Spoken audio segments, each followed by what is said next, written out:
2025 మే 14వ తారీఖు బుధవారం రాత్రి 11:30 మృగశిర నక్షత్రం 3వ పాదం ద్వారా మిథున రాశిలోనికి ప్రవేశిస్తాడు. అనగా గురువు మిథున సంక్రమణం చెందుతున్నాడు. ఈ గురువు ఒక్కొక్క రాశిలో 1 సంవత్సర కాలం ప్రయాణం చేస్తాడు. ఇప్పుడు ఈ బృహస్పతి వృషభ రాశి నుంచి మిథున రాశిలోనికి ప్రవేశించి 1 సంవత్సర కాలం మిథున రాశిలో ఆయన ప్రయాణం కొనసాగించడం వల్ల 12 రాశుల వారి యొక్క ఫలితాలు ఎలా ఉంటాయి? మీనరాశి వారికి దశమ జన్మరాశ్యాధిపతి అయినటువంటి గురువు చతుర్థ భావంలో మిథున రాశిలో సంచరించడం వల్ల మిశ్రమ ఫలితాలు రావడానికి అవకాశం ఉంటుంది. కుటుంబపరమైనటువంటి కొన్ని శుభకార్యాలు నిర్వహించి ఆర్థిక సమస్యలు కొని తెచ్చుకుంటారు. కానీ శుభకార్యాలను దిగ్విజయంగా పూర్తి చేస్తారు.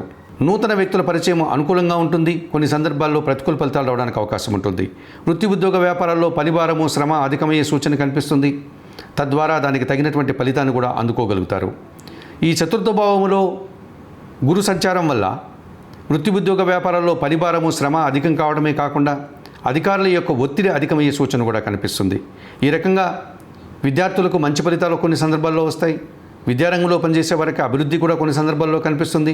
నూతన ఉద్యోగాలు కొంతమందికి లభిస్తుంది, కొంతమందికి లభించకపోవచ్చును. ఈ మీనరాశి వారికి గురువు మిశ్రమ ఫలితాలు ఇచ్చేటువంటి వాతావరణం కనిపిస్తుంది. హయగ్రీవ స్వామిని దర్శించి హయగ్రీవ స్తోత్రాలు చదువుకోవడం వల్ల శనగల నైవేద్యంగా స్వామివారికి సమర్పించడం వల్ల మరింతగా మంచి ఫలితాలను పొందగలుగుతారు.